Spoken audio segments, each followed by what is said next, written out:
Listen up. We got companies dipping out on promised Switch releases so they can move to the next Nintendo Switch.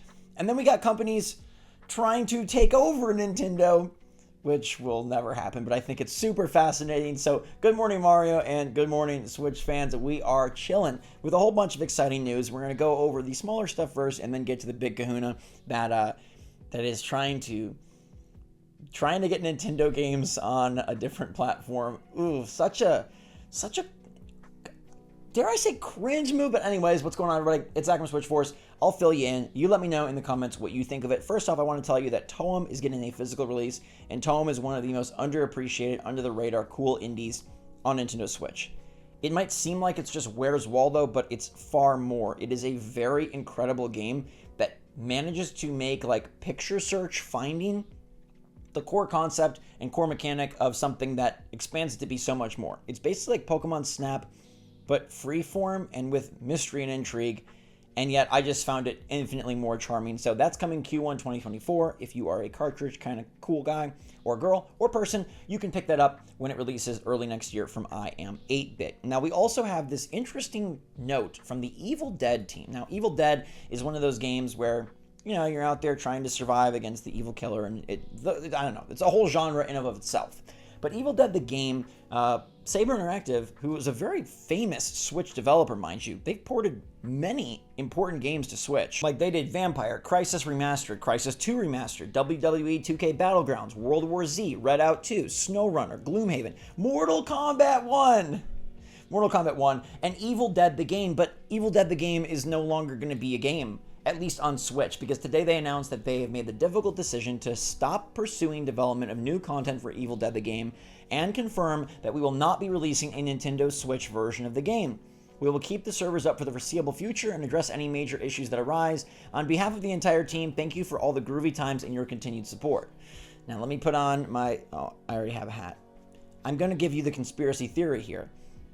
Evil Dead the game maybe isn't making a ton of money for them, and maybe they are just trying to cut losses. But I do wonder if Saber Interactive, as a very popular and potent Nintendo Switch port house, maybe they just got a little package in the mail. Maybe the mail person arrived and said, ding dong, you've got a strange electronic package in a very secure briefcase that says if opened by anyone else it'll explode, and you better sign for it 50 times on all the dotted lines.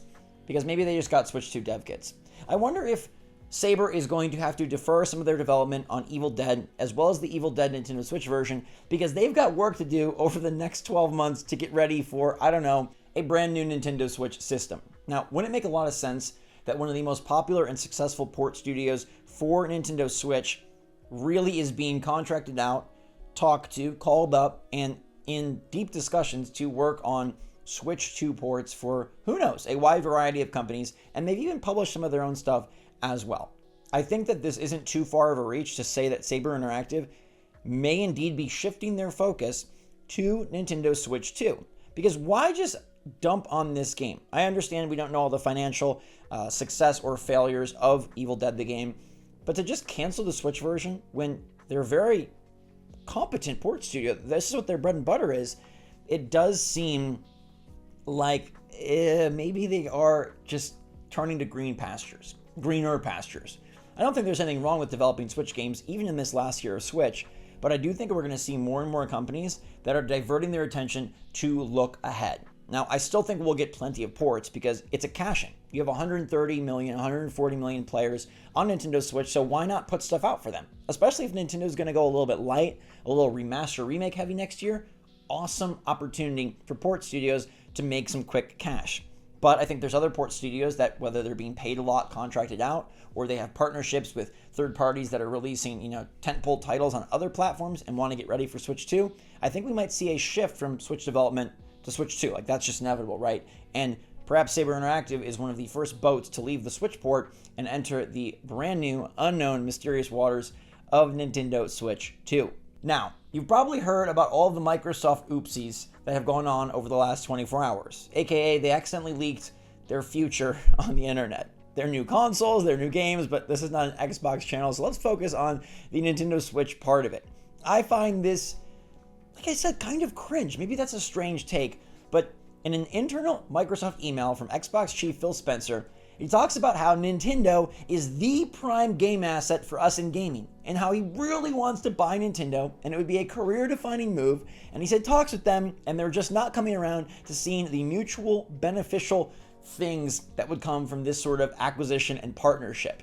Now, this email dates back to 2020, but let's not get crazy. That's not too far ago. Nintendo Switch was already hella successful by 2020, and this is mid-2020, so ACNH, Animal Crossing New Horizons, had already come out and begun to dominate the space. Mario Kart 8 Deluxe was well on its way to 50 million, Breath of the Wild sold like hotcakes, and Nintendo was cruising. Xbox, meanwhile, taking a bruising. But Microsoft does have a ton of money, and it's interesting to see that they really wanted to buy Nintendo. And they specifically say it's just taking a long time for Nintendo to see that their future exists off of their own hardware. Ooh, but does it, Phil? Does it really at all, Phil?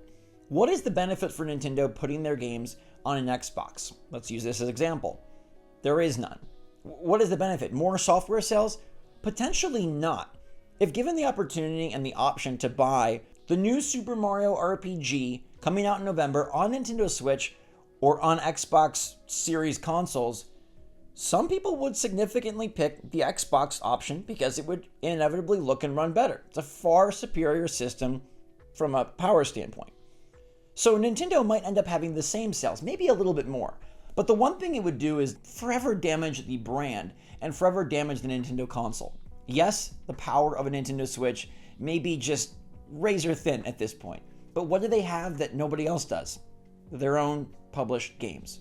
They have Nintendo First Party, which is the greatest exclusive lineup in the industry and consistently has been year after year. Losing that is a blow to Nintendo that I don't know how they recover from. If you can play Mario elsewhere, if you can play Zelda elsewhere, if you can play Mario Kart on your freaking Xbox, outside of the Switch's hybrid nature, why are you getting a Switch? The Switch then becomes the number 2 console, and the Xbox becomes the primary because it's a better system. It provides a far superior technical experience and opens your gaming eyeballs to everything else that can't run on a Switch but can run on Xbox. Like, the saving grace Nintendo has is that their games can't run anywhere else. Like, literally they can't because they only go on Nintendo. Not because, it doesn't run well enough, but it just, Nintendo won't give them up. Their franchises are their franchises, and we see the power in 2023 of what Mario means to the global media emerging audience, right? This is a powerhouse IP that can dictate box office, theme parks, and video games. And what does Nintendo gain allowing their titles to be playable on another platform?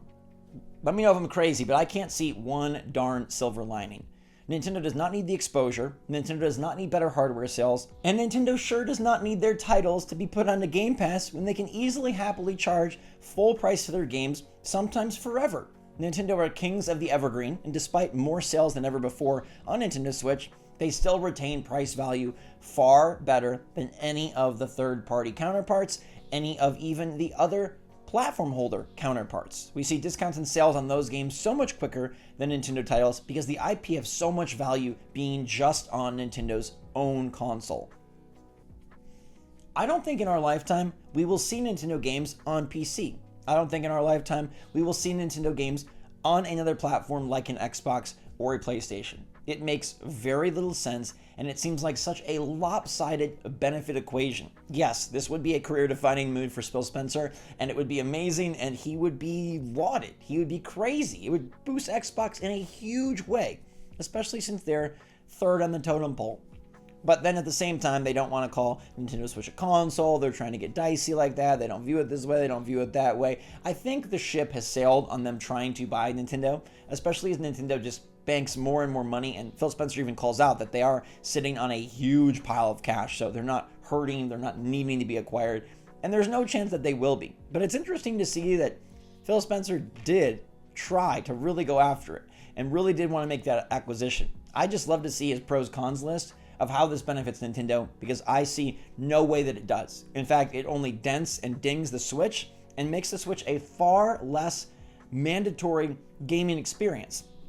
Unless you want to take it in the car, what's the point? And then a Steam Deck might become a more lucrative purchase because it does run better and exposes you to the entire library of Steam. Losing Nintendo exclusivity for their own IP, to me, actually is what causes that company to crumble. And I never want to see that happen. And so I never want to see Nintendo titles on other platforms. Maybe that's selfish, but I think for the existence of Nintendo, it is an absolute must. And I have no idea how Phil Spencer even thought, even on a whim, even on a errant phone call, even on just try because you don't know until you shoot your shot. I don't know how he thought this was ever going to work. But I find it fascinating to see the exact email, to see that he tried, and to see that he really was trying to be hero number one over that Xbox, because they sure need something. They got Bethesda. They're still working on Activision Blizzard. In the same email, they talked about potentially targeting Warner Brothers. They're trying to get it all. They're trying to find a way to bring from the outside because they can't really generate all that much greatness on their own. I think it's always a very difficult position for a company to be in, but especially a platform holder of a video game console. And Nintendo, best in business at generating their own IP, their own titles, their own success. They won't give that up lightly, and frankly, they won't give it up at all. Let me know what you think, though, in the comments down below, everybody. Thanks so much for watching. Stay safe, stay healthy, stay happy, stay positive out there. Until next time, SwitchForce out.